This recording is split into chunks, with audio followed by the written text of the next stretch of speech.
एक कुत्ता गली में मारा घूमता है, एक कुत्ता कार में घूमता है। वो प्रारब्ध, मनुष्य नहीं। मनुष्य में दो, भाग्य और कर्म, दोनों के लिए रखा गया है। अगर हमारा भाग्य जोरदार पड़ गया तो हमारे कर्म फेल हो जाएंगे, और कर्म जोरदार पड़ गया तो भाग्य को दबा देगा। ये फाइनल का मनुष्य जन्म है। इसमें ये केवल नहीं कि प्रारब्ध में जो लिखा है वही होगा, आगे कुछ हो नहीं सकता। फिर मनुष्य जन्म की दुर्लभता सिद्ध नहीं होती। मनुष्य जन्म की दुर्लभता शास्त्रों में गाई गई है, दुर्लभो मानुषो देहो। क्या दुर्लभता है? अब हमारे प्रारब्ध में लिखा है दुख ही भोगना है, लेकिन आपने निश्चय किया सत्संग सुन करके कि सर्व सामर्थ्यशाली भगवान और भगवान का नाम सब कुछ कर सकता है। अब सब कुछ बदल जाएगा, आपका प्रारब्ध बदल जाएगा, सब बदल जाएगा। जैसे मार्कंडेय नाम के एक ऋषि थे, तो उनके पिताजी बहुत बड़े ज्योतिषाचार्य ब्रह्म ऋषि थे। तो जो ही वो पैदा हुए तो कुंडली बनाई, तो उसमें लिखा था 5 वर्ष की आयु। बड़े चिंतित हुए, क्योंकि बड़ी तपस्या के बाद ऐसा पुत्र हुआ और 5 वर्ष जिएगा। प्रारब्ध 5 वर्ष का था। तो उनका मनुष्य जन्म केवल प्रारब्ध के अधीन नहीं है, उपाय के भी अधीन है। कर्म का मतलब उपाय भी करें हम उसका। तो उन्होंने विचार किया कि इस प्रारब्ध को केवल भगवान या भगवान का कोई प्रेमी महात्मा ही बदल सकता है, दूसरा कोई नहीं। तो जैसे जैसे वो सयाने होते गए, एक एक दिन वो नोट करते हुए पिता है, जब थोड़ा सा 3-4 के बीच की अवस्था है, तो उनका बेटा मेरी एक बात माना करो, ये गंगा के किनारे जितने भी कोई ऋषि महात्मा संत दिखा, सबको साष्टांग प्रणाम करो। अब वो बालक थे, अब संतों को प्रणाम करने की उन्होंने, क्योंकि जानते थे कि संतों की कृपा दृष्टि पड़ जाए तो प्रारब्ध का नाश हो सकता है। अब गुप्त रूप से सनक सनंदन सनातन सनत कुमार भी विचरण ही करते रहते, तो मार्कंडेय जी सबको प्रणाम करते थे। तो सब करुणा भरी, भगवान तुम पर दया करें। बच्चा जैसे कोई प्रणाम, आप सब प्रणाम करो तो उतना हृदय नहीं, लेकिन अगर छोटा बच्चा तो एकदम उसकी तरफ दृष्टि जाएगी, राधा राधा राधा राधा। एक छोटा बच्चा है, प्रणाम कर रहा है 3-3.5 वर्ष का, तो वो सब संत। और वो चुपचाप बैठ करके देखा करते थे उनके पिता कि किसी ऐसे महापुरुष का आगमन हो जो सृष्टि पर शासन करने की सामर्थ्य रखता हो, तभी प्रारब्ध बदल सकता है। छोटी मोटी तपस्या वाले से प्रारब्ध थोड़ी बढ़ता है। उन्होंने देखा ये चारों तो कुमार हैं, सनक सनंदन सनातन सनत कुमार, जो साष्टांग किया तो वो एकदम, वो भी 5 वर्ष की अवस्था में रहते हैं हर समय। उन्होंने कहा चिरंजीवी भव।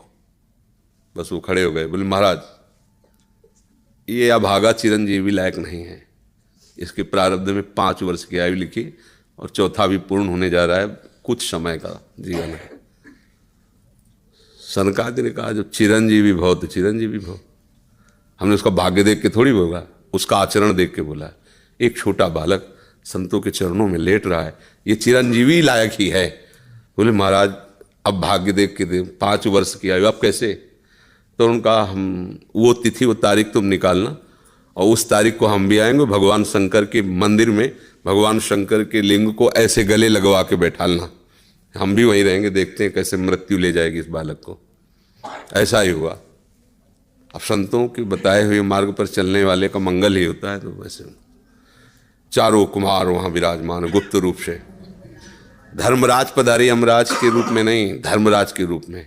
क्योंकि पर वो ये दृश्य देखकर घबरा गए, और मृत्यु के भी, काल के भी महाकाल भगवान शंकर हैं। उनका स्मरण किया कि भगवान आपके ही विधान का हम पालन करते हैं, जो आप आज्ञा करते हैं। 5 वर्ष की आयु है, वो आयु आज खत्म होने जा रही है, समय पूरा हो गया, पर मेरी ताकत नहीं कि आपसे छीन कर मैं ले जाऊं आपको गले लगाए हुए ऐसे। तो प्रभु आप प्रकट होइए और बताइए कि हम आपके कानून का आप कैसे पालन करें। अगर हम अभद्रता करते हैं तो आपकी मर्यादा जाती है, और अगर मैं अपने आपके कानून का पालन नहीं करते तो धर्म का नाश होता है। तो भगवान शंकर प्रकट हुए और उन्होंने कहा कि तुम्हें कोई परेशानी की बात नहीं, 5 वर्ष की आयु है ना, मेरी आयु के 5 वर्ष इसको जोड़ लीजिए।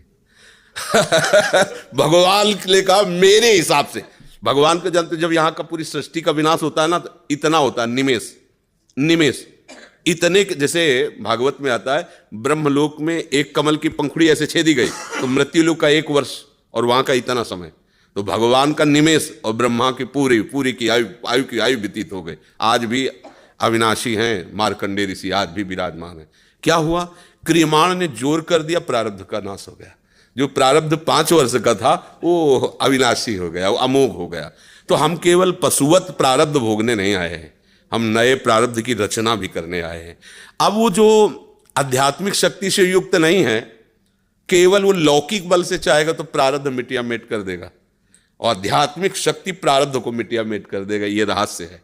जो भगवान का आश्रय लेकर भावी मेट सके त्रिपुरारी, भगवान का आश्रय ले लो तो जो कुअंक भाल के हैं वो मिट जाएंगे। हमारा प्रारब्ध इतना जोर, जैसे प्रारब्ध है किडनी फेल, ये पूर्व प्रारब्ध है। माँ के गर्भ से इस रोग की रचना हुई, जान तो पाए 35 वर्ष की अवस्था में, 20 वर्ष बाबा जी बनने के बाद। अब मांगते खाते अपने भजन मार्ग में चलते रहे, अब किडनी खराब हो गई। आप क्या, ये तो सब रुपए का खेल इसमें, ये तो इसमें धन चाहिए, हमारे पास कुछ नहीं है।